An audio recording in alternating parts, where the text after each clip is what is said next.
Hello बच्चों, welcome to Enrich Digital Academy और मेरा नाम है शशांक राघव और मैं आपको फिजिक्स पढ़ाऊंगा। तो आज एनरिच डिजिटल एकेडमी हम लोग लेके आए हैं आपके लिए इलेक्ट्रोस्टैटिक्स के PYQ questions, previous year questions. यहाँ पे हम नीट 2020 से लेकर नीट 2010, नीट 2009 तक जाएंगे और उसके प्रीवियस ईयर के क्वेश्चंस हम देखेंगे कि कैसे वो क्वेश्चन देते हैं और कैसे उनको अप्रोच करना है और जल्दी से जल्दी अप्रोच करना है, जल्दी से जल्दी आंसर लाने हैं। पहला क्वेश्चन है 27 drops of same size are charged at 220 volt each, they combine to form a bigger drop, calculate the potential of the bigger drop. देखिए इसमें दो चीजें हैं, एक 27 छोटी छोटी ड्रॉप्स थी, उनको कंबाइन करवा के एक बड़ी ड्रॉप बनाई गई, ठीक, और दूसरा पोटेंशियल। अब आपको पता होना चाहिए कि कोई भी एक ड्रॉप है, एक स्फीयर है, स्फीयर का पोटेंशियल कैसे देते हैं, KQ/R। और अगर यहां पे 27 ड्रॉप्स को कोलैप्स करके हम एक बड़ी ड्रॉप बना रहे हैं तो क्या चीज कांस्टेंट रहेगी, वॉल्यूम विल रिमेन कांस्टेंट। तो आपको इस क्वेश्चन में सिर्फ और सिर्फ दो काम करवाने हैं, एक वॉल्यूम कांस्टेंट करवाना है और दूसरा पोटेंशियल निकलवाना है। ओके चलिए, बहुत आसान है। देखिए एक छोटी ड्रॉप का रेडियस मैंने स्मॉल r मान लिया अगर, तो इसका पोटेंशियल क्या होगा, KQ/R, जो कि उसने दे रखा है 220 वोल्ट। दूसरी बात, अगर ये 27 ड्रॉप्स कंबाइन होके बिगर ड्रॉप में कोलैप्स कर गई जिसका रेडियस है कैपिटल R, तो अगर इस कैपिटल R और स्मॉल r में अगर आपको रिलेशन निकालना है तो आप क्या करेंगे, वॉल्यूम कांस्टेंट करवा देंगे। Volume of one small drop would be 4/3 πr³ into the volume, this is 27 drops, तो this is the total volume of all the small drops। इन सबको हमने कोलैप्स करवा के क्या बनवा दिया, एक बिगर ड्रॉप। एक बिगर ड्रॉप की वॉल्यूम क्या होगी, 4/3 πr³। आपको दिख रहा होगा 4/3 π कट जाएगा, इधर बचेगा r³, इधर बचेगा small r³ and 27 is 3 3 9 3 27, 3 cube is 27। तो what you will get, r is equal to 3 times of small r।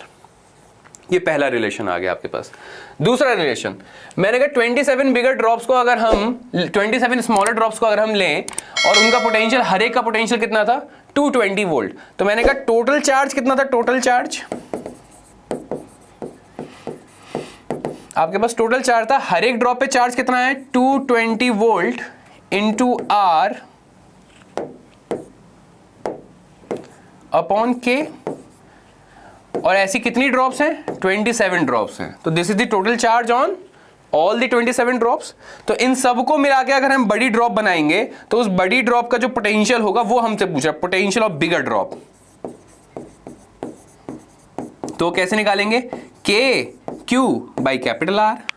अब देखिए Q कितना है, जितना इन 27 ड्रॉप्स पे चार्ज था उतना ही चार्ज इन सब पे मिला के है, तो KQ टोटल चार्ज कितना था, 27, 1 minute, 220 into R into 27 upon K, और कैपिटल R की वैल्यू आपने कितनी निकाल ली है यहां से, R is equal to 3 times of small r। तो देखिए बेटा, K से K कट जाएगा, स्मॉल r से स्मॉल r कट जाएगा, 3 9 27 आ जाएगा, तो 9 into 220 that would be approximately equal to, exactly equal to 9 2 18 and 9 2 18 plus 1 1980 volt. So third is your correct option. इतना इजी क्वेश्चन था, सिर्फ आपको चार्ज लिख के रेडियस में रिलेशन निकाल के KQ/R फॉर्मूले को यूज करना था। चलिए नेक्स्ट क्वेश्चन पे चलते हैं। नेक्स्ट क्वेश्चन क्या कह रहा है, a dipole is placed in electric field as shown, in which direction it will move. Okay, अब देखिए आपको दिख रहा होगा डायपोल है और यहाँ पे डायपोल का पॉजिटिव चार्ज है, यहाँ पे डायपोल का नेगेटिव चार्ज है, positive charge and negative charge. और इलेक्ट्रिक फील्ड का देखिए इन्होंने इलेक्ट्रिक फील्ड बना के कैसे दिखाई है, इलेक्ट्रिक फील्ड ऐसे ऐसे और ऐसे ड्रॉ करके दिखाई है। इसके पीछे वो इसके ऐसा डायग्राम बना के वो क्या दिखाना चाहते हैं कि electric field is not constant, electric field is variable. Because आप जानते हैं जहां पे इलेक्ट्रिक फील्ड लाइंस पास होती हैं वहां पे इलेक्ट्रिक फील्ड स्ट्रांग होती है और जहां पे इलेक्ट्रिक फील्ड लाइन दूर होती है वहां पे इलेक्ट्रिक फील्ड वीक होती है। तो आपको दिख रहा होगा आगे की तरफ जाते जाते इलेक्ट्रिक फील्ड वीक होती जा रही है और पीछे की तरफ इलेक्ट्रिक फील्ड लाइन पास है, यानी कि आगे पीछे की तरफ electric field lines, electric field is stronger. तो यानी कि प्लस Q पे electric field is stronger E, और यहां पे स्मॉल Q पे माइनस Q पे electric field is weaker, small E। तो मैं इसको बोल देता हूं E greater and E lower. तो प्लस क्यू पे जो फोर्स लगेगा वो किस तरफ लगेगा, पॉजिटिव चार्ज पे हम फोर्स किस निकालते हैं, F is equal to q into E. तो पॉजिटिव चार्ज पे फोर्स लगेगा इसी डायरेक्शन में, Q इंटू कैपिटल ई जी, और नेगेटिव चार्ज पे फोर्स लगेगा इलेक्ट्रिक फील्ड के अपोजिट डायरेक्शन में, यानी कि इस तरफ, Q into small E into L. अब आप जानते हैं इलेक्ट्रिक फील्ड नेगेटिव चार्ज पे कम है, तो यानी कि ये फोर्स स्मॉलर होगा, और इलेक्ट्रिक फील्ड पॉजिटिव चार्ज पे ज्यादा है, यानी कि ये फोर्स ग्रेटर होगा। तो इसका मतलब नेट फोर्स किधर आने वाला है, नेट फोर्स आने वाला है टुवर्ड्स राइट। तो towards the right as this potential energy will decrease. This is your answer. Okay, चलिए नेक्स्ट क्वेश्चन पे देखते हैं। नेक्स्ट क्वेश्चन क्या कहना चाहता है, the variation of electrostatic potential with radial distance from the centre of a positively charge metallic thin shell of radius r is given as. अब देखिए, आपको याद हो हमने इलेक्ट्रोस्टैटिक्स में कंडक्टर पढ़े थे, इसने क्या बोला है, इलेक्ट्रोस्टैटिक पोटेंशियल, ये पोटेंशियल की बात कर रहा है, for with radial distance r के साथ वेरिएशन पूछ रहा है from a centre of positively charge metallic, सबसे इसमें इंपॉर्टेंट वर्ड क्या है, मेटालिक शेल। अब अगर मेटालिक शेल है तो यू नो कंडक्टर पे चार्ज कहां आ सकता है, सिर्फ और सिर्फ सरफेस पे।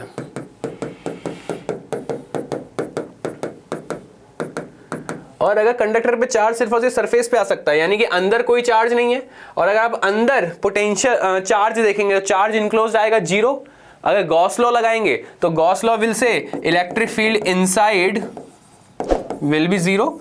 सो अंदर से लेकर बाहर तक कंडक्टर के अंदर कोई इलेक्ट्रिक फील्ड नहीं है। अगर अंदर से लेकर बाहर तक कोई इलेक्ट्रिक फील्ड नहीं है, इसका मतलब अंदर से लेकर बाहर तक potential will be constant, and that will be equal to potential at surface, V is equal to KQ by R। तो यानी कि अंदर से लेकर बाहर तक पोटेंशियल इज कांस्टेंट, और उसके बाद पोटेंशियल बाहर, अगर हमें बाहर किसी पॉइंट पे पोटेंशियल लिखना है तो all the charges on the sphere can be suppose to be concentrated as centre, और हम r डिस्टेंस पे इसे पॉइंट चार्ज मान के हम लिख सकते हैं KQ बाई R, यानी कि वो इनवर्सली डिपेंड करेगा, यानी कि ये second will be your answer. चलिए नेक्स्ट क्वेश्चन देखते हैं। The acceleration of an electron due to mutual attraction between the electron and a proton when they are 1.6 angstrom apart. तो देखिए, एक प्रोटॉन है और एक इलेक्ट्रॉन है, और इनके बीच में दूरी कितनी है, 1.6 एंगस्ट्रॉम। तो आपसे पूछ क्या रहा है, एक्सेलरेशन पूछ रहा है। जैसे ही आप एक्सेलरेशन सुनते हैं तो मुझे लगता है आपके दिमाग में सिर्फ और सिर्फ एक चीज आनी चाहिए, क्या है वो, Newton's law, F is equal to ma। और एक प्रोटॉन है और एक इलेक्ट्रॉन है, तो इसके बीच में कौन सा फोर्स लगेगा, इलेक्ट्रोस्टैटिक फोर्स। और इलेक्ट्रोस्टैटिक फोर्स हम कैसे निकालते हैं, K Q1 Q2 by R square. तो आपको इन दोनों को रिलेट करना है बस। तो हम वैल्यू पुट करते हैं, K 9 into 10⁻⁹, Q1 Q2 are charges on proton and electron, and they both are same, 1.6 into 10⁻⁹ square upon distance is 1.6 angstrom, and you know 1 angstrom is nothing but 10⁻⁻10 meter. So what we are getting, 1.6 into 10⁻⁻10 meter square. Next, this is equal to mass into acceleration. What is the mass of an electron? Mass of an electron is 9 into 10⁻31 times acceleration.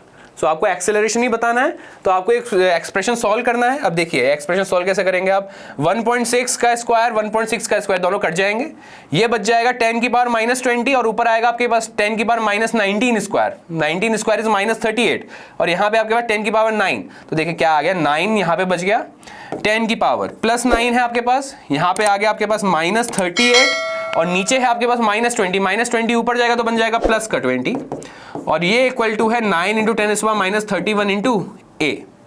अब देखिए आपके पास क्या बच गया, 9 से 9 cut जाएगा, 20 and 9 is 29, and 29 - 38 कितना आएगा आपके पास, 9 आएगा। तो यानी कि 10⁻9 माइनस का is equal to 10⁻31 into A। अब आप इसको डिवाइड में भेजेंगे, फिर इसको माइनस करेंगे, तो -31 माइनस का 31 बन जाएगा प्लस का 31, और यानी कि 31 - 9 निकालना है आपको। 31 - 9 कितना आएगा, 31 - 9 आएगा समथिंग 30 - 8, 30 - 8 मीन्स आई थिंक 22। तो एक्सेलरेशन कितना आ रहा है, A is equal to 10⁻22। So option number 3rd would be your answer. चलिए नेक्स्ट क्वेश्चन देखते हैं। The electric field at a point on the equatorial plane at a distance r from the centre of a dipole. अच्छा, अब आपको याद हो हमने dipole पढ़े थे, -q + q। डाइपोल में हमने एक डाइपोल मोमेंट वेक्टर बताया था। Dipole moment vector was from negative charge to positive charge and it is equal to q × 2a, where 2a was the length of the dipole और size of the dipole. Okay, ठीक है, यहां तक ठीक है। तो एक्स्ट्रा इंफॉर्मेशन है, इसकी कोई जरूरत नहीं है। Is given by where r is much much smaller. अच्छा, वो कहां पूछ रहा है आपसे, कहां गया, इक्वेटोरियल प्लेन। इक्वेटोरियल प्लेन कौन सा था सर, जो कि डाइपोल के सेंटर से गुजरने वाले प्लेन पे लाई करता हो।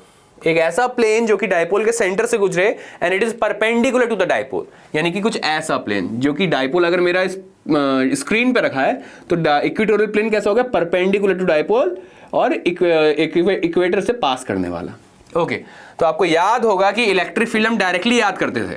Electric field was equal to 2kp vector upon r³ on axial point and electric field at equatorial point was -kp vector by r³। देखिए डायरेक्टली आपको आंसर दे रखा है। k की वैल्यू आप जानते ही हैं 1/4πε0 होती है, p वेक्टर अपॉन r³ और एक माइनस का साइन। तो देखिए आपका आंसर क्या होगा, option number 4, this would be your answer. Direct formula पूछा था, इससे आसान क्वेश्चन वो क्या पूछेगा। चलिए बहुत बढ़िया, आगे चलते हैं। In a certain region of space with volume 0.2 meter square the electric potential is found to be 5 volt throughout. बहुत आसान क्वेश्चन है, आपको देख के लग रहा होगा इसमें करना क्या है। The magnitude of electric field in this region. और देखिए उसने क्या बोला है, आपको बस एक लैंग्वेज, इंग्लिश लैंग्वेज भी आनी चाहिए, नीट निकालना है तो इंग्लिश भी आनी चाहिए थोड़ी सी। In a certain region of space, okay, यहां तक ठीक है। वॉल्यूम, ये एक्स्ट्रा इंफॉर्मेशन है, भी आपको आगे पता चलेगा क्यों। इसमें सबसे इंपॉर्टेंट वर्ड है electric potential is found to be 5 volt throughout. Throughout का मतलब everywhere in all this space, इस पूरी जगह में 5 वोल्ट इलेक्ट्रिक पोटेंशियल था, सब जगह 5 वोल्ट इलेक्ट्रिक पोटेंशियल था थ्रू आउट। थ्रू आउट का मतलब सब जगह। अब आपसे क्या पूछ रहा है, इलेक्ट्रिक फील्ड। अगर आपको याद हो इलेक्ट्रिक फील्ड क्या होती थी, E is equal to -del V by del R। E is equal to -del V by del R। अगर पोटेंशियल कांस्टेंट है तो इलेक्ट्रिक फील्ड कितनी होती है, 0। If potential is constant then electric field is equal to 0। देखिए इसने यही तो बोला है, 5 वोल्ट थ्रू आउट, यानी कि potential is constant everywhere, this means electric field will B 0। 4th is your answer. इतने इजी क्वेश्चन पूछ के वो आपको डॉक्टर बना देगा, इससे अच्छी बात क्या हो सकती है। A spherical conductor of radius 10 centimeter has a charge इतना distributed uniformly. What is the magnitude of electric field at a point 15 centimeter from the center of the sphere? अब देखिए क्या कह रहा है कि स्फेरिकल कंडक्टर है जिसका रेडियस है 10 सेंटीमीटर। ओके, 10 सेंटीमीटर इसका रेडियस है और इस पे यूनिफॉर्मली डिस्ट्रीब्यूट करा गया कितना charge, 3.2 × 10⁻⁷। Okay, what is the magnitude of electric field at a point 15 centimetre. अब ये ऑब्वियस सी बात है, स्फीयर का रेडियस कितना है, what is the radius of sphere, 10 centimetre, and he is asking electric field at a point 15 centimetre. So this point would be lying outside the sphere. ये point sphere के बाहर पड़ रहा होगा, ये तो कॉमन सेंस है, इसमें कोई फिजिक्स नहीं है।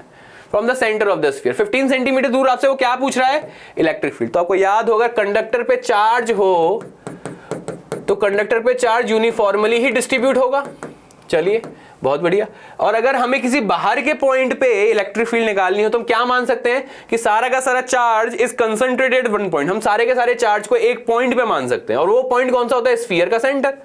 तो हमने कहा ये सारा का सारा चार्ज जो है Q वो कहां रखा है, उसके सेंटर पे, और हमें 15 सेंटीमीटर दूर इलेक्ट्रिक फील्ड निकालनी है। इससे आसान क्वेश्चन मुझे नहीं लगता आपसे कोई पूछ सकता है। एक पॉइंट चार्ज की वजह से वो इलेक्ट्रिक फील्ड पूछ रहा है, एक पॉइंट चार्ज की वजह से r दूरी पे इलेक्ट्रिक फील्ड कैसे लिखते हैं, Q बाई r²। आपको वैल्यू पुट करनी है। K की वैल्यू उसने दे रखी है 9 × 10⁻⁹, Q की वैल्यू उसने दे रखी है 3.2 × 10⁻⁷, और R की वैल्यू उसने दी है 15 सेंटीमीटर। पर आपको ध्यान देना पड़ेगा ये फॉर्मूला किसका है, आपने सारी वैल्यूज किस में पुट करी हैं, SI यूनिट में। तो डिस्टेंस की एसआई यूनिट क्या होती है? मीटर। और इसमें किसने दे रखा है? सेंटीमीटर में। तो सेंटीमीटर को मीटर में बदलना मत भूलना। 1 सेंटीमीटर में 10⁻⁻² मीटर्स, ये स्क्वायर। अब आप इसको सॉल्व करेंगे तो आपके पास देखिए, अगर आप इसको सॉल्व नहीं करना चाहते, देखिए सारे के सारे ऑप्शन में 1.28 1.28 1.28 दे रखा है, ठीक है ना। तो आपको ये नंबर निकालने की जरूरत ही नहीं है क्योंकि सभी ऑप्शंस 1.28 के हैं। आपको पावर निकालने की जरूरत है। अब जरा देखिएगा थोड़ा सा, 9 2 18, 1 9 3 27 एंड 1 is 28 अपॉन नीचे क्या बनेगा? 15 square is 225।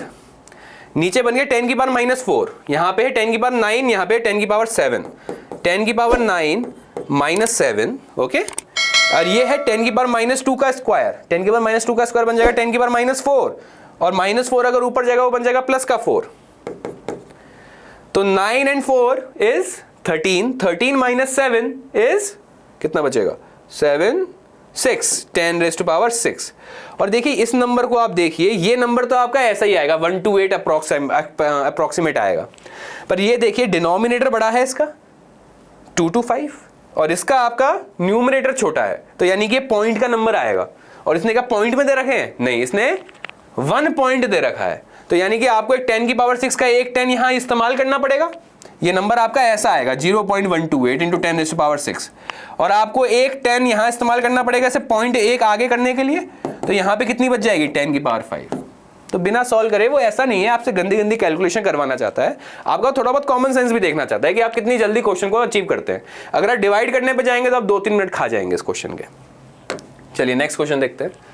A short electric dipole has a dipole moment इतना, the electric potential due to dipole at a point at a distance of 0.6 meter from the center of the dipole situated on a line making 60 degree with the dipole axis। देखिए ये तो direct formula है।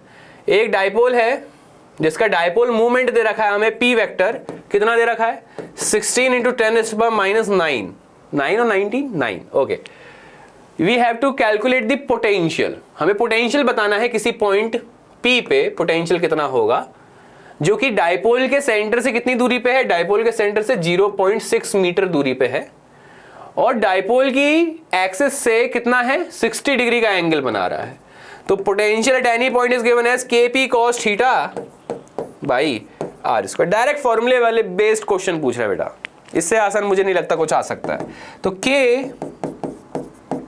p आपको दे रखा है, कितना दे रखा है? 16 × 10⁻⁹ cos theta is cos 60 is 1/2 upon r square is 0.6 square.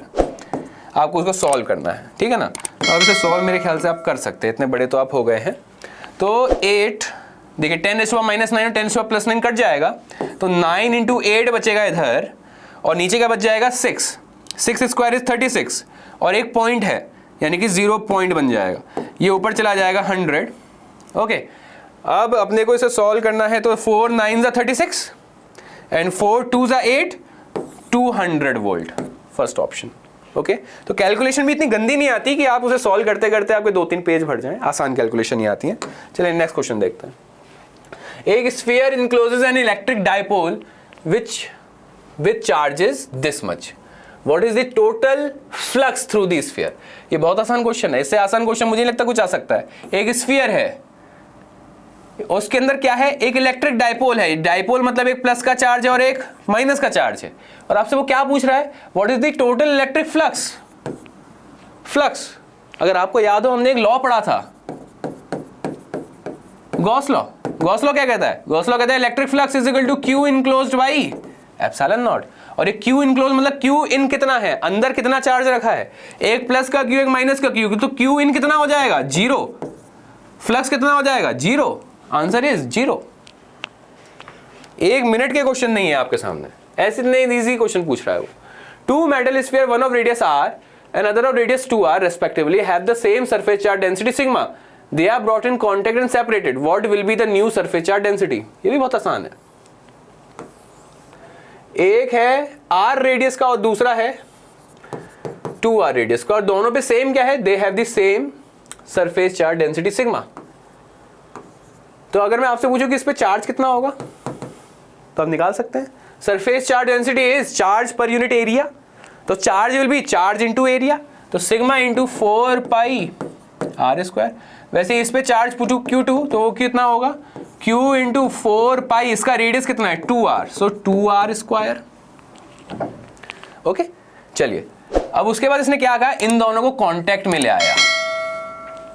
तो हमें क्या जानते हैं, अगर दो चीज कांटेक्ट में आती है, चार्ज बॉडीज कांटेक्ट में आती हैं अगर, तो एक बॉडी से दूसरे बॉडी में चार्ज फ्लो हो सकता है। ये कब होगा, अगर एक का पोटेंशियल दूसरे के पोटेंशियल से अलग हो, when there is a potential difference that is responsible for charge flow। अगर दोनों का पोटेंशियल बराबर होगा तो there will be no charge flow। तो क्या इनका पोटेंशियल अलग अलग है, तो हमें पोटेंशियल भी लिखना पड़ेगा। पोटेंशियल क्या होता है, KQ बाई R, इसका K लिख दिया, Q देख लिया आपने, 4 पाई sigma R square by R से R कट गया, तो 4 पाई सिग्मा K R। इसका पोटेंशियल देख लेते हैं, इसका पोटेंशियल कितना आएगा, KQ2 बाई रेडियस 2R। तो बेटा KQ2 कितना आ गया आपका 4 पाई सिग्मा 2R का स्क्वायर, यानी कि 4R स्क्वायर अपॉन 2R। तो ये 2R से 2R कट गया और ये 2 से ये 2 कट गया, तो आपके पास कितना आ गया 8 pi sigma KR। 4 pi sigma KR, 8 pi sigma KR। आपको दिख रहा है सीधे सीधे कि इसका पोटेंशियल ज्यादा है इसके पोटेंशियल से, तो यानी कि चार्ज कहां से कहां फ्लो करेगा, हाई पोटेंशियल से लो पोटेंशियल की तरफ charge will be flowing. High potential पे कौन है, हाई पोटेंशियल पे बड़ा वाला है, लार्जर स्फीयर, तो charge will be flowing from high potential to low potential.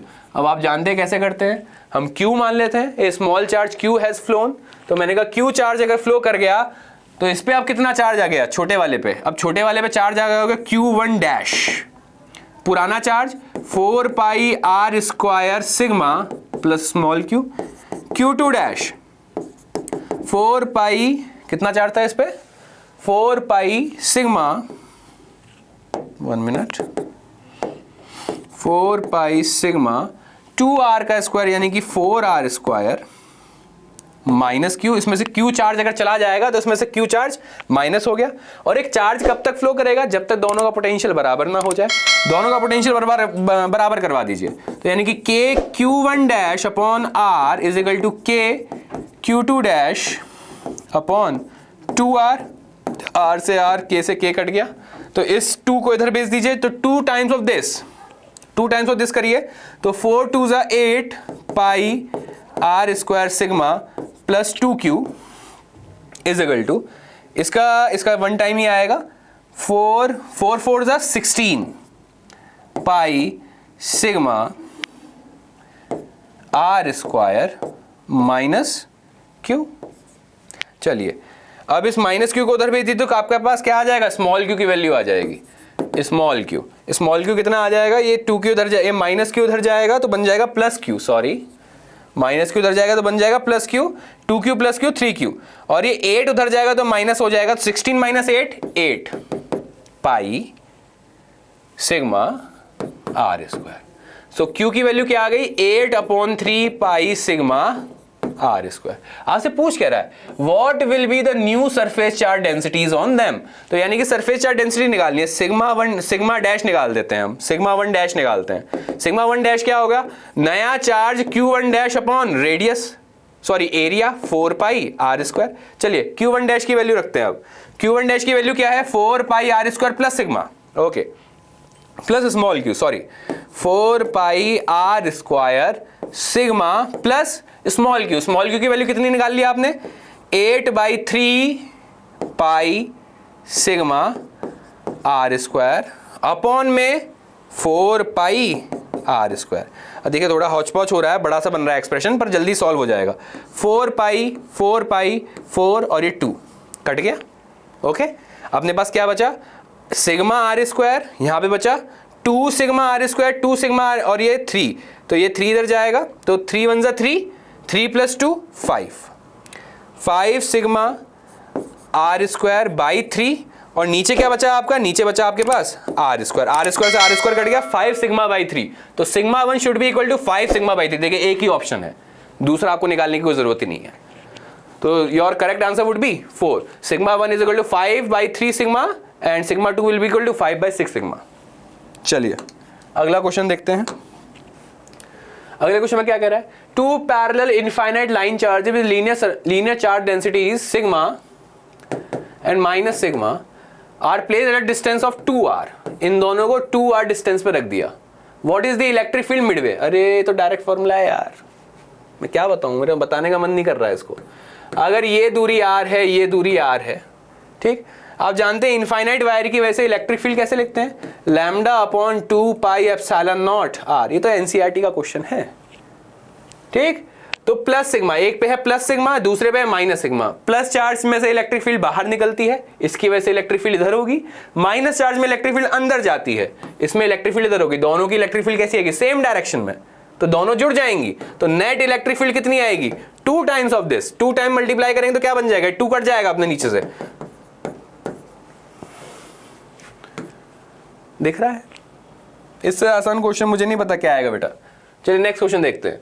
2 point charges A and B having charges plus Q and minus Q respectively are placed at a certain distance apart and force acting between them is F. अच्छा ठीक है, एक Q है, एक minus Q है और उनको कुछ R दूरी पे रख दिया गया और इनके बीच में जो फोर्स लग रहा है वो F है. अब आप जानते हैं वो फोर्स कैसे निकलता है? K Q1 Q2 by R square. Now 25% charge of A is transferred to B. 25% of Q. What is 25% of Q? What is 25%? 25% is 1/4. Okay, so 1/4 is transferred of Q. अगर इसमें से 1/4 चला जाएगा तो कितना बचेगा? 3/4, 75%. तो यानी कि इस पे बच गया 3/4 Q. अच्छा, इसमें से कैसा चार्ज जाएगा? पॉजिटिव चार्ज है तो इसका 1/4 भी कैसा होगा? पॉजिटिव. और पॉजिटिव चार्ज किसको दे रहे हैं? इस वाले चार्ज को, नेगेटिव चार्ज को. Negative charge plus positive charge मतलब नो चार्ज, 0. ठीक है. तो अब देखिए, अब इसने क्या करा? आपने माइनस Q में प्लस का Q/4 दे दिया, तो आपके पास क्या बचा? 3Q/4 माइनस का. तो अब आपके पास जो नया फोर्स आएगा F डैश, वो कितना आएगा? 3. डिस्टेंस तो वही है R². अब आपने इसको स्क्वायर करेंगे तो 3 का स्क्वायर 9 आएगा, 4 का स्क्वायर 16 आएगा, KQ² बाई R². और KQ² बाई R² तो आपका पुराना फोर्स है, तो आपके पास कितना आ गया? 9/16 ऑफ ओल्ड फोर्स. सीधे सीधे ऑप्शन दे रखा है 3. Coulomb force, coulomb law. Next question देखते हैं. ए टॉय कार विद, अब देखिए क्वेश्चन पढ़ के आपको लग रहा होगा बहुत कठिन, पर ये है बहुत आसान. देखिएगा इसको. ए toy car with charge Q moves on a frictionless horizontal surface under the influence of a uniform electric field E. ठीक है, Q चार्ज है, उस पे इलेक्ट्रिक फील्ड लग रही है, तो उस पे फोर्स लगेगा F बराबर QE और उसकी वजह से वो मूव करेगा. ठीक, बहुत बढ़िया, बहुत अच्छी बात है. Its velocity increase. अब देखिए यहां पे बस आपको ध्यान देना पड़ेगा, वेलोसिटी जो है वो 0 से 6 मीटर पर सेकंड बन जाती है. कितनी देर में? 1 सेकंड की देर में. अच्छा, at that instant the direction of the field is reversed. अब क्या हुआ? फील्ड पहले ऐसे लग रही थी, अब फील्ड की डायरेक्शन रिवर्स कर दी गई. बहुत बढ़िया. यानी कि अब जो फोर्स है वो QE पहले इस डायरेक्शन में लग रहा था, अब इसकी अपोजिट डायरेक्शन में लग रहा था. पहले उसको एक्सीलरेट कर रहा होगा, अब उसको डीएक्सीलरेट करेगा. मैं कहा ठीक है, बहुत बढ़िया बात है, डायरेक्शन रिवर्स कर दी गई. The car continues to move for 2 seconds. 2 second, यहां पे 1 सेकंड चला और रिवर्स डायरेक्शन में 2 सेकंड चला. ठीक है. द एवरेज वेलोसिटी, अब देखिए ये है तो न्यूटन लॉ का क्वेश्चन. आपने 0 से स्टार्ट किया, ठीक है, आपकी वेलोसिटी 0 से 6 बन गई. कितनी देर में? 1 सेकंड में. क्या आप मुझे एक्सेलरेशन बता सकते हैं कितना होगा? एक्सेलरेशन क्या होता है? Final velocity minus initial velocity upon time taken. ये तो 9th के बच्चों को आता है यार.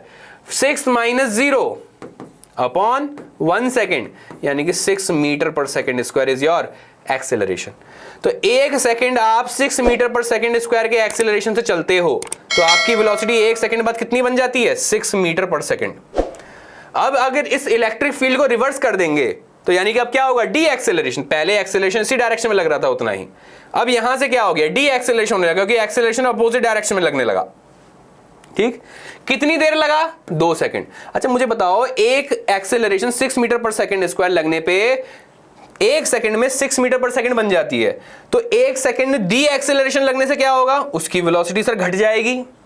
अगर 6 मीटर पर सेकंड स्क्वायर ने 1 सेकंड में इतनी बढ़ा दी तो उतनी डी एक्सेलरेशन क्या करेगा? उसकी वेलोसिटी को घटा के 0 बना देगा. सर यहाँ पे आके इसकी वेलोसिटी 1 सेकंड और हो गया, यहाँ पे 1 सेकंड हो चुका था, यहाँ पे 1 सेकंड और हो गया, उसकी वेलोसिटी फिर 0 हो गई। सर 1 सेकंड और मिला उसको क्योंकि हमने 2 सेकंड लगाई थी। अब क्या होगा सर, एक्सेलरेशन फिर उसको लेके जाएगा वापस। अब देखिए मैं जब बच्चों को पढ़ाता हूँ तो मैं बोलता हूँ एक्सेलरेशन क्या करता है, एक्सेलरेशन और वेलोसिटी ये जो है दोनों ये मम्मी और बच्चे जैसे हैं। अगर एक्सेलरेशन वेलोसिटी जो है, एक्सेलरेशन कौन है, एक्सेलरेशन मम्मी है और वेलोसिटी कौन है, वेलोसिटी बच्चा है, ठीक है। अगर मम्मी के साथ बच्चा चल रहा होगा, मम्मी की बात मानते हुए चल रहा हो, तो मम्मी उसे पढ़ाएगी, लिखाएगी, प्यार करेगी, वो बढ़ता जाएगा। और अगर मम्मी के खिलाफ जाएगा तो तुम जानते हो चप्पल जूते सब चलेंगे, ठीक है ना। तो वैसा ही हो रहा है यहाँ पे, जब तक वो एक्सेलरेशन के संग था तब तक वो चलता गया। अब एक्सेलरेशन अपोजिट हो गया तो एक्सेलरेशन ने कहा बस रुक जा बेटा, आगे जाके इसे रोक दिया और फिर वापस इसे अपने साथ लेके आया। अब देखिए ये सब 1 सेकंड के लिए हुआ है, 1 सेकंड आगे गया तो 6 मीटर पर सेकंड हो गई, फिर 1 सेकंड आगे गया पर अपोजिट एक्सेलरेशन के साथ तो इसकी वेलोसिटी 0 हो गई, फिर इसको 1 और सेकंड मिला तो वापस आ गया होगा और यहां पे आके इसकी वेलोसिटी फिर से 6 मीटर पर सेकंड हो गई, पर इस बार आगे की तरफ थी, इस बार पीछे की तरफ थी, ठीक है ना। अब आपसे वो पूछ क्या रहा है, व्हाट इज दी, कहां गया, एवरेज वेलोसिटी पूछ रहा है और एवरेज स्पीड पूछ रहा है। अब आप जानते हो, तो छोटे बच्चों को पढ़ाया था मैंने 9th में, मुझे याद है। एवरेज वेलोसिटी क्या होती है सर, एवरेज वेलोसिटी होती है टोटल डिस्प्लेसमेंट अपॉन टाइम। और एवरेज स्पीड क्या होती है, एवरेज स्पीड होती है total distance upon time. Sir हमें बस ये डिस्टेंस बतानी है, ये डिस्टेंस या है डिस्प्लेसमेंट कितना हुआ है। अच्छा सर अगर यूनिफॉर्म एक्सेलरेशन है तो s equal to ut plus half at square तो लगेगा ही लगेगा, क्योंकि यूनिफॉर्म एक्सेलरेशन हो रहा है 6 मीटर पर सेकंड स्क्वायर का। सर इनिशियल वेलोसिटी कितनी थी, जब इसने यहां से स्टार्ट किया था इसकी इनिशियल वेलोसिटी कितनी थी, 0, तो ut इज इक्वल टू 0, यानी कि हाफ एक्सेलरेशन कितना आया 6 और कितनी देर के लिए लगा 1 सेकंड के लिए, तो 2 3 जा यानी कि 3 मीटर, यानी कि डिस्टेंस कितनी है, ये डिस्टेंस है आपकी 3 मीटर। ये फिर कितनी होगी सर, 1 सेकंड में इतना आगे चला एक्सेलरेशन के साथ, सर 1 सेकंड वापस में, सर ये 3 मीटर ही चलेगा, फिर सर वापस में, सर ये 3 मीटर ही है, ठीक है। आपसे वो क्या पूछा पहले, एवरेज वेलोसिटी, एवरेज वेलोसिटी क्या होगी, डिस्प्लेसमेंट। सर इनिशियल कहां था, इनिशियल यहां था, फाइनली उसने कहां एंड किया, यहां एंड किया। सर इनिशियल और फाइनल पॉइंट के बीच में डिस्टेंस है डिस्प्लेसमेंट। सर कितना डिस्प्लेसमेंट है, 3 मीटर। तो सर इसका आंसर आएगा 3 मीटर। और कितनी देर में चला, 3 सेकंड लगे सर उसे कुल, 1 सेकंड आगे, फिर 1 सेकंड और, फिर 1 सेकंड और, तो 3 सेकंड। तो आंसर कितना आया, 1 मीटर पर second. This is your average velocity. अब देखिए 2 ऑप्शन दे रखे हैं, यहां पे हम फंस गए, 1 मीटर पर सेकंड इसमें भी है, 1 मीटर पर सेकंड इसमें भी है, तो हमें एवरेज स्पीड और निकालनी पड़ेगी। एवरेज स्पीड कैसे निकालें sir, total distance, what is total distance, कितना हमने चला, 3 metre plus 3 metre plus 3 metre, 3 3 3 कितना हो गया, 3 और 3 6 और 3 9। सर एवरेज स्पीड आएगी आपकी 9 मीटर अपॉन 3 मीटर पर सेकंड। सर दिए रहा, 4th इज योर आंसर। चलिए बच्चों नेक्स्ट क्वेश्चन देखते हैं। नेक्स्ट क्वेश्चन में क्या कह रहा है, suppose the charge of A proton and an electron differ slightly, one of them is minus E and the other is E plus delta E. Okay, if the net electrostatic force and gravitational force between these two hydrogen atoms placed at a distance d much greater than the atomic size apart is 0, okay, then delta E is of the order given the mass is this. Okay, अब देखिए 2 hydrogen atom अपने को लेने हैं। अब आप जानते हैं हाइड्रोजन एटम में होता क्या है, एक इलेक्ट्रॉन होता है, एक प्रोटॉन होता है, एक इलेक्ट्रॉन होता है और एक प्रोटॉन होता है। तो नेचुरली तो इलेक्ट्रॉन प्रोटॉन का चार्ज बराबर होता है, प्लस ई और माइनस ई, पर यहां पर उन्होंने बोला है कि टेक इट डिफरेंट, इलेक्ट्रॉन पे चार्ज लेना अपने को माइनस ई और प्रोटॉन पे चार्ज लेना अपने को ई प्लस डेल्टा ई। तो अगर माइनस ई टोटल चार्ज अगर मैं इलेक्ट्रॉन और प्रोटॉन पे प्लस करूं तो कितना आएगा, प्लस ई से माइनस ई कट जाएगा, तो टोटल चार्ज ऑन एटम आएगा डेल्टा ई। तो यानी कि इस पे टोटल चार्ज है डेल्टा ई, इस पे टोटल चार्ज है डेल्टा ई, और दोनों का दोनों पॉजिटिव चार्ज है and positive charge repel each other. तो इनके बीच में जो फोर्स ऑफ रिपल्शन होगा, इलेक्ट्रोस्टैटिक फोर्स बोल दूं, वो कितना होगा, k q1 q2 अपॉन distance square. This distance may be assume to B r, तो this is r square. And दूसरे फोर्स किसकी बात कर रहा है, ये ग्रेविटेशनल फोर्स की बात कर रहा है. So the gravitational force is given by G m1 m2 because both are hydrogen atoms, both have same mass, so m1 and m2 are equal, so m square upon r square. उन्होंने क्या कहा है, if net electrostatic and gravitational force between the two hydrogen atom plays at distance d apart is 0. अब देखिए electrostatic force कैसा आया इनके बीच में, रिपल्सिव. ग्रेविटेशनल फोर्स कैसा आएगा इनके बीच में, अट्रैक्टिव. नेट फोर्स कितना आ गया इनके बीच में, 0. नेट फोर्स 0 आने का मतलब इलेक्ट्रिक फोर्स और gravitational force should be equal and opposite. आप इन दोनों को इक्वल करवा दीजिए. देखिए क्या आएगा आपके पास, k delta e square upon r square is equal to G m square upon r square. R square से आर स्क्वायर कट जाएगा, तो आपसे वो किसका मैग्नीट्यूड पूछ रहा है, what is the order of delta e. तो उससे वो आपको डेल्टा ई का मैग्नीट्यूड मतलब एग्जैक्ट वैल्यू नहीं पूछ रहा, उसका ऑर्डर पूछ रहा है. चलिए अब आप जी की वैल्यू याद करिए. जी की वैल्यू क्या होती है, 6.67 इन 10 पावर -11. हम 6.67 को छोड़ देते हैं, 10 की पावर -11 को लिखते हैं. एम इन्होंने आपको दे रखा है 10 की पावर -27. -27 का हो रहा है बेटा स्क्वायर. ओके, मतलब इसको हमें पूरे का स्क्वायर करना है. सॉरी मैंने थोड़ा सा वैसे लिख दिया. ओके ये ओके 10 टू पावर -27 और इसका हो रहा है बेटा स्क्वायर. अपॉन में क्या आ जाएगा, के क्या होता है, इलेक्ट्रोस्टैटिक कांस्टेंट या कूलम्स कांस्टेंट. 9 × 10 पावर 9. अब देखिए इस ऑर्डर को निकालते हैं हम. 10 टू पावर -11 है, ये -27 का स्क्वायर है. 27 अगर पावर का स्क्वायर होता है, पावर की पावर होती है, तो पावर वो दोनों नंबर क्या करते हैं, वो मल्टीप्लाई कर जाते हैं. तो 27 × 2, 27 × 2 कितना बनेगा, I think 7 and 7 is 14, 2 and 2 is 4, 4 and 1 is 5. Okay, so we will get -54 and this is -9. ये -9 डिवाइड में, ये पावर अगर ऊपर जाएगी तो क्या बन जाएगी, -9. So what you are getting, -11 and -9, -11 and -9 is -20. And -20 and -54 will be 54 and 20, 5, 6, 7. Okay, so we are getting 10 is to power -74 is equal to delta e square. और इसका अगर पावर है, मुझे डेल्टा ई का मैग्नीट्यूड चाहिए, तो मुझे दोनों तरफ अंडर रूट लेना पड़ेगा. तो यानी कि -74 का हाफ हो जाएगा. 74/2 कर लीजिए. 74/2 कितना आएगा approximately, 3 to the 6, 14 and 7 to the 14. Okay, so approximately -37 approximate कहीं आना चाहिए. देखिए आसपास में कोई भी ऑप्शन ज़्यादा आसपास में नहीं है, सिर्फ और सिर्फ एक ऑप्शन है, 10 to the -37. Okay, so this will be our answer. चलिए बहुत बढ़िया, अगले क्वेश्चन पे चलते हैं. अगला क्वेश्चन क्या कर रहा है, an electric dipole is placed at an angle of 30 degree with an electric field of intensity. Okay, बहुत बढ़िया. अब देखिए ये इलेक्ट्रिक डायपोल है अपना, और ये किसी बाहर की इलेक्ट्रिक फील्ड में रखा गया है, और वो इलेक्ट्रिक फील्ड और इसके बीच में डायपोल मूवमेंट के बीच में कितना एंगल है, 30 डिग्री. और इलेक्ट्रिक फील्ड का मैग्नीट्यूड हमें दे रखा है. जैसे ही मैं ये पढ़ता हूं, मतलब मुझे आगे क्वेश्चन पढ़ने की जरूरत ही नहीं कि आगे क्वेश्चन में क्या पूछा है. जैसे ही इसने ये बताया मुझे कि एक इलेक्ट्रिक फील्ड है और एक डायपोल है और दो किसी एंगल पे रखे हुए हैं, there is an angle between them, तो मुझे एक ही फॉर्मूला याद आता है कि इनके बीच में क्या लगेगा, टॉर्क लगेगा. और वो टॉर्क कैसे निकाला जाता है, टॉर्क निकाला जाता है P × E. देखिए आगे वही बोला है, it experience a torque of 4 Nm. देखो क्वेश्चन में वही है, फ्लो है ये पूरा का पूरा. मैं क्वेश्चन की पहली लाइन पढ़ के वो बता सकता हूँ क्वेश्चन में क्या पूछा है, आगे क्वेश्चन नहीं पढ़ूंगा मैं. ठीक, चलिए देखते हैं टॉर्क क्या पूछा है. टॉर्क कितना दिया है, 4. अपने को P कितना दे रखा है, P निकालना है मुझे. इलेक्ट्रिक फील्ड कितनी दे रखी है, 2 × 10 to the power 5. और इनके बीच में P × E, A × B का मैग्नीट्यूड कैसे निकालते हैं, AB sin थीटा से. तो AB sin 30 degree.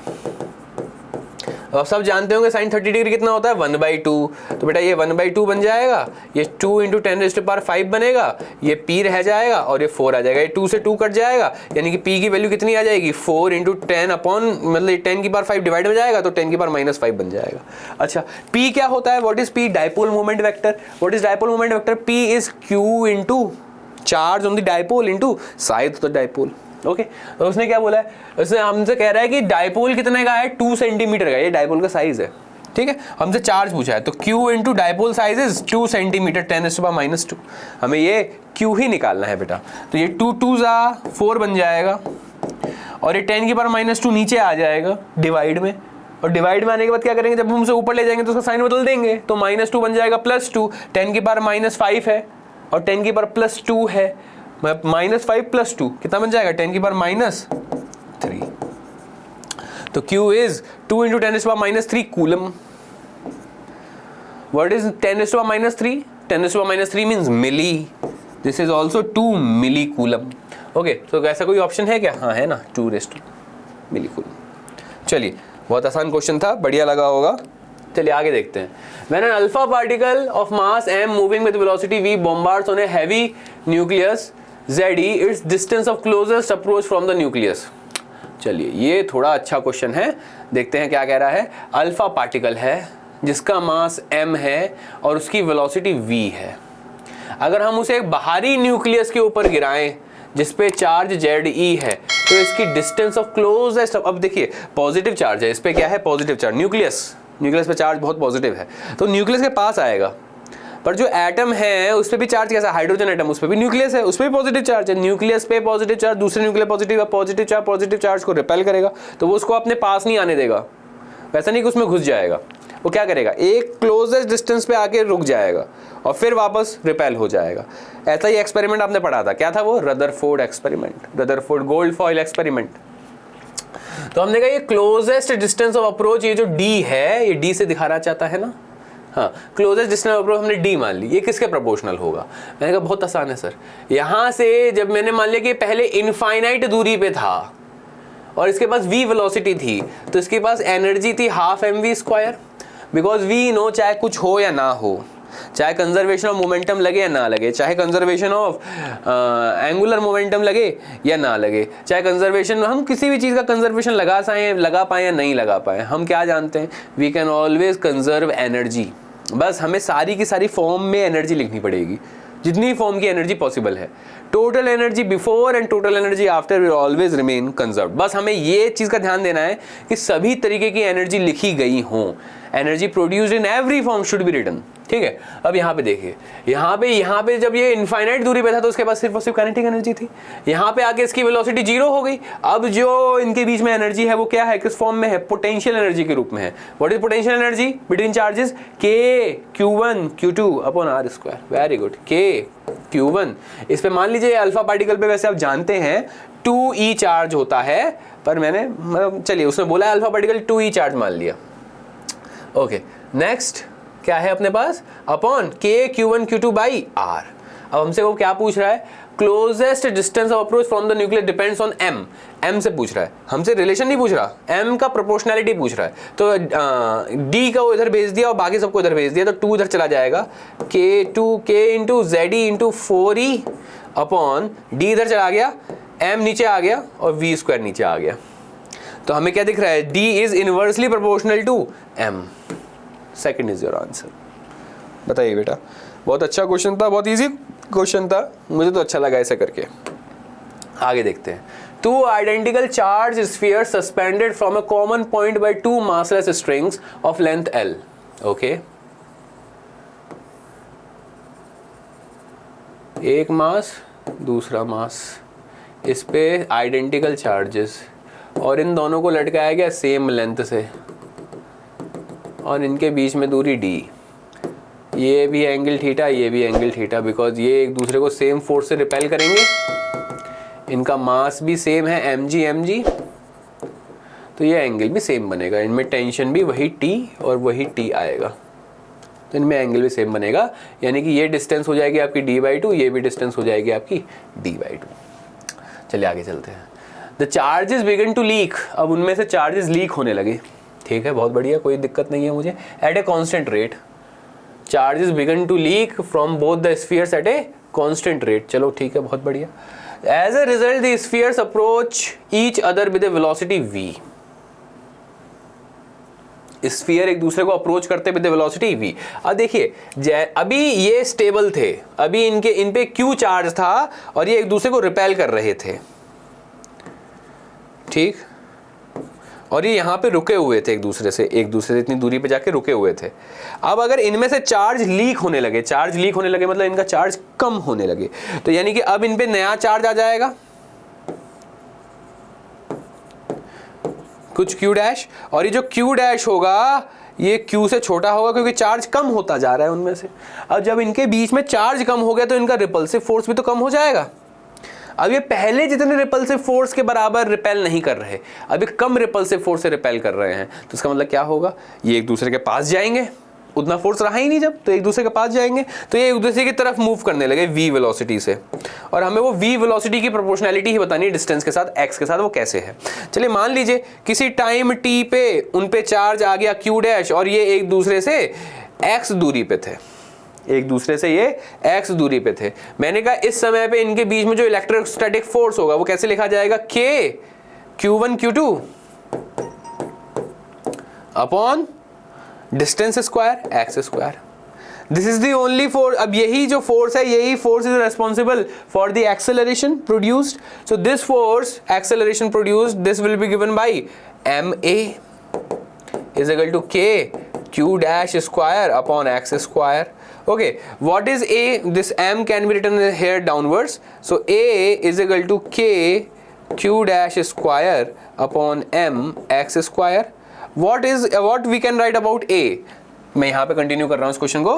a can be written as v dv by dx is equal to k q dash square upon m 1 upon x square. This dx can be written as here v dv is equal to k q dash square upon m x 1 upon x square can be written as x raised to power minus 2 into dx. Okay बेटा, तो अब देखिए क्या आ जाएगा। अब हमें इसे इंटीग्रेट करना है, ठीक है। अब हम इसे इंटीग्रेट करेंगे तो क्या मिलेगा, v के स्क्वायर मिल जाएगा, ये सब कुछ कांस्टेंट है, तो k q dash square upon m x की पावर माइनस 2 का इंटीग्रेशन मुझे क्या देगा, x की पावर -1 अपॉन -1। ओके, अब मुझे v की प्रोपोर्शनैलिटी निकालनी थी x के साथ कैसी है, तो अब मैं इस v स्क्वायर को बना दूंगा v, कैसे करूंगा, अंडर रूट लेके, और जैसे ही इसका अंडर रूट लूंगा तो यहाँ पे भी अंडर रूट लेना पड़ेगा, तो x की पावर में क्या आ जाएगा, माइनस का 1/2। तो बेटा इसका आंसर क्या होना चाहिए, x की पावर माइनस का 1/2। This is your answer. थोड़ा मतलब मैथमेटिकल क्वेश्चन था, थोड़ा इंटीग्रेशन करना पड़ा, ठीक है, कोई बात नहीं, कभी कभी ऐसे क्वेश्चन आ जाते हैं, पर आया था किसी टाइम पे 2016 में आया था, ठीक है। पर अगर ऐसा कुछ नहीं है जो हम कर नहीं सकते, कर तो सकते हैं, ठीक। चलिए आगे चलते हैं, अगला क्वेश्चन देखते हैं। The electric field in certain region is acting radially outward and is given by E. ये भी देखिए इंटीग्रेशन का ही क्वेश्चन है। E is equal to AR, the charge contained in a sphere of radius A centered at the origin of the field will be given by. अब हमसे charge पूछ रहा है। अब देखिए इलेक्ट्रिक फील्ड से निकालना है क्या, चार्ज। इलेक्ट्रिक फील्ड और चार्ज को कौन रिलेट करता है, ऐसे तो याद नहीं आएगा, ठीक है, डायरेक्टली याद नहीं आएगा, पर इस क्वेश्चन को देखते ही मुझे पता नहीं क्यों ऐसा लगा कि भैया इलेक्ट्रिक फील्ड और अगर चार्ज का रिलेशन निकालना है तो there is one law only and which is called as Gauss law. यही गॉस लॉ मुझे याद दिला सकता है, क्यों, क्योंकि गॉस लॉ में ही आता है, क्योंकि देखिए क्या है, charge contained in a sphere, यानी कि कितना स्फीयर के अंदर चार्ज है, how much charge is inside the sphere, यानी कि वो क्यू इन की ही बात कर रहा है। What is the charge inside the sphere, q in, और क्यू इन जैसे इनसाइड आता है तो वैसे ही मुझे एक ही चीज याद आती है, गॉस लॉ। गॉस लॉ क्योंकि चार्ज इनसाइड की बात करता है बेटा, तो phi is equal to q in by epsilon naught. तो फाई, और आप फाई जानते हैं क्या होता है, electric field into area vector dot area vector, तो q in by epsilon naught.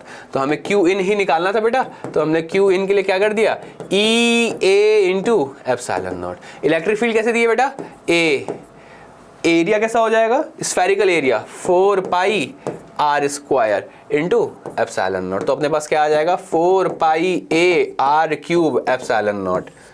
अब उसने क्या बोला है, रेडियस कितना लेना है अपने को, स्मॉल ए के बराबर, तो यानी कि आर की जगह क्या रख दीजिए, ए रख दीजिए, स्मॉल ए।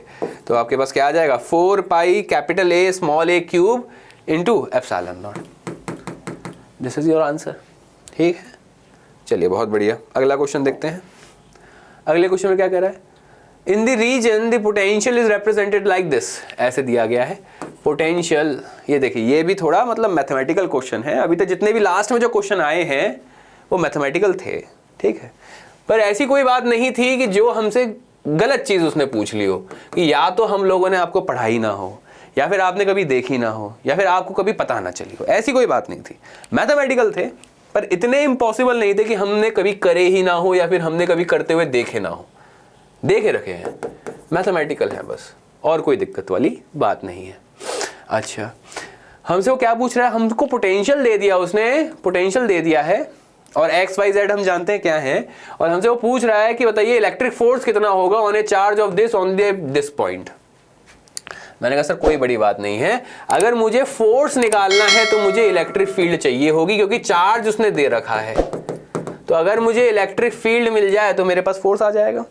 इलेक्ट्रिक फील्ड निकालने के लिए उसने क्या दिया है? पोटेंशियल दिया है। यानी कि आपको याद करना पड़ेगा कि पोटेंशियल से इलेक्ट्रिक फील्ड निकालनी होती है तो हम क्या करते हैं? हम ये करते हैं, electric field is equal to minus delta V by delta x i cap minus delta V by delta y j cap minus delta V by delta z k cap. बहुत बड़ा फॉर्मूला है, मैंने भी याद करा है, आपको भी याद करना पड़ेगा। अब आप जानते हैं ये क्या है? डिफरेंशिएशन नहीं है, पार्शियल डिफरेंशिएशन है। ये क्या है? ये एक्स के रेस्पेक्ट में पार्शियल डिफरेंशिएशन। अगर हम एक्स के रेस्पेक्ट में पार्शियल डिफरेंशिएशन करेंगे तो बाकी सबको कांस्टेंट मान लेंगे, यानी कि वाई कांस्टेंट हो जाएगा, जेड कांस्टेंट हो जाएगा। ये क्या है? Partial differentiation with respect to y. जब हम पार्शियल डिफरेंशिएशन करेंगे विद रिस्पेक्ट टू वाई तो एक्स को और जेड को कांस्टेंट मान लेंगे। ये क्या है? Partial differentiation with respect to z. जब हम जेड के रिस्पेक्ट में पार्शियल डेरिवेटिव करेंगे तो हम एक्स को और वाई को कांस्टेंट मान लेंगे। चलिए डिफरेंशिएट करते हैं। माइनस, अब इस एक्सप्रेशन को किसके रेस्पेक्ट में डिफरेंशिएट करना है? एक्स के रेस्पेक्ट में, यानी कि एक्स है फंक्शन और वाई और जेड कैसे हो गए? कांस्टेंट। 6x का डिफरेंशिएशन क्या देगा आपको? 6। x की पावर 1 है, x की पावर 1 का डिफरेंशिएशन क्या होता है? 1, तो 6 माइनस 8y क्या हो गया? कांस्टेंट, x है ना उसके साथ। x की पावर कितनी है? 1, तो x की पावर 1 का क्या डिफरेंशिएशन मिलेगा आपको? 1। ओके, नेक्स्ट आगे चलते हैं। 8y, 8 भी कांस्टेंट, y भी कांस्टेंट, इसका differentiation 0। 6 constant, y constant, z constant, इन सब का डिफरेंशिएशन 0। y सर y और z कहां से कांस्टेंट हो गए? अरे बेटा मैंने कभी नहीं बोला y और z कांस्टेंट थे। मैंने बोला when you are differentiating partially with respect to x then you have to take only x। आपको सिर्फ x को एज अ फंक्शन मानना है, x को वेरिएबल मानना है और बाकी सबको कांस्टेंट मान लेना है, तो इसलिए ऐसा हुआ। Next, del v by del y. Now 6x, x is a constant, 6 is a constant, so this whole thing is a constant, 0. Minus 8x, हमें किसके रेस्पेक्ट में पार्शियल डेरिवेटिव कर रहे हैं? y के रेस्पेक्ट में, तो y है और y की पावर कितनी है? 1, तो y का डिफरेंशिएशन y के रेस्पेक्ट में कितना देगा? 1। ओके, नेक्स्ट आगे चलते हैं। 8y, y का डिफरेंशिएशन अगेन 1। 6yz, 6z हो गया कांस्टेंट, y का डिफरेंशिएशन हमें क्या देगा? 1। This is j cap minus del V by del z last में। Now 6x constant with respect to z करना है, तो 6 constant, x constant, y constant, ये भी कांस्टेंट 8xy, ये भी कांस्टेंट 8y। जहां भी x y या फिर x इंटू वाई लिखा हुआ है वो सब के सब कांस्टेंट। हमें सिर्फ किसे ढूंढना है? z कहां लिखा है? z ये रहा, क्योंकि हमें पार्शियल डेरिवेटिव किसके रेस्पेक्ट में करना है? z के रेस्पेक्ट में। तो हमने z के रेस्पेक्ट में पार्शियल डेरिवेटिव किया तो हमने 6y को छोड़ दिया, z की पावर 1 है, z की पावर 1 का डिफरेंशिएशन क्या देगा? 1 के कैप। तो बेटा ये आ गई हमारे पास इलेक्ट्रिक फील्ड। अब हमसे वो किस पॉइंट पे पूछ रहा है? 1,1,1, यानी कि x की वैल्यू कितनी लेनी? 1, y की वैल्यू कितनी लेनी? 1, z की वैल्यू कितनी लेनी? 1। अब इलेक्ट्रिक फील्ड की वैल्यू लिख देते हैं, माइनस का 6, y की वैल्यू कितनी लेनी है? 1 माइनस 6 माइनस 8, 6 माइनस 8 मतलब minus 2 into minus plus 2i cap. x और y कितना लेना है? 1 माइनस का 8, माइनस का 8, माइनस का 8 और माइनस का 8 बन गया माइनस का 16, माइनस का 16 और प्लस का 6 बन गया माइनस का 10, और माइनस का 10 बन गया और इधर है माइनस, यानी कि माइनस माइनस बन जाएगा प्लस 10। 6 y की वैल्यू कितनी लेनी? 1, 6y मतलब 6 इंटू 1 1 और 6 इंटू 1 6, माइनस का 6 यानी कि माइनस का 6 के cap. This is your electric field.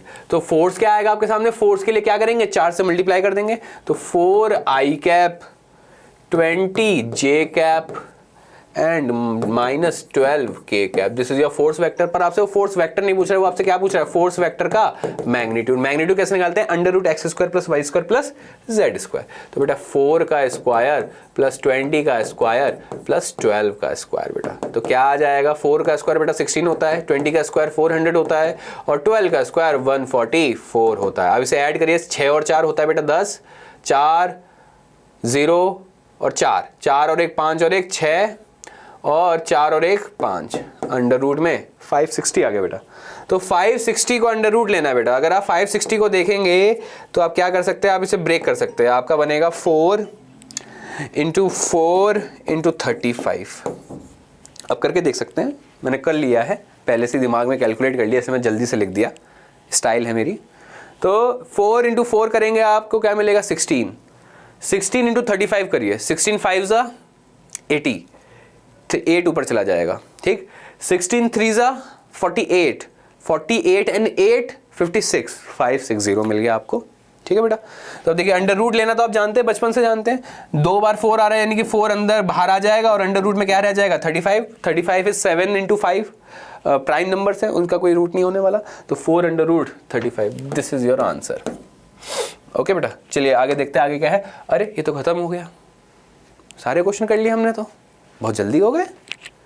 तो बेटा ऐसे ही अगर आप फिजिक्स के क्वेश्चन करते जाएंगे, इतने ही इजी आएंगे आपके सामने सारे क्वेश्चंस। मैं 100% नहीं 110% श्योर हूं कि आप नीट में अच्छे नंबरों से पास करेंगे और आप अच्छे कॉलेज में ही पहुंचेंगे और बहुत जल्दी आप बहुत अच्छे डॉक्टर भी बनेंगे, ठीक है। चलिए आज के लिए इतना ही हमारी तरफ से, और प्लीज़ इस चैनल को सब्सक्राइब करिएगा, लाइक करिएगा, शेयर करिएगा, अपने दोस्तों को भी बताइएगा कि हम ऐसे वीडियोस और भी डालेंगे। ऐसा ही वीडियो आपके लिए बायोलॉजी का भी आएगा, केमिस्ट्री का भी आएगा, सभी सब्जेक्ट्स का आएगा। और नीट की तैयारी में आपके नंबर कैसे अच्छे करवाएंगे उसमें हम पूरी कोशिश करेंगे। चलिए अगली बार तक मुलाकात के लिए बाय।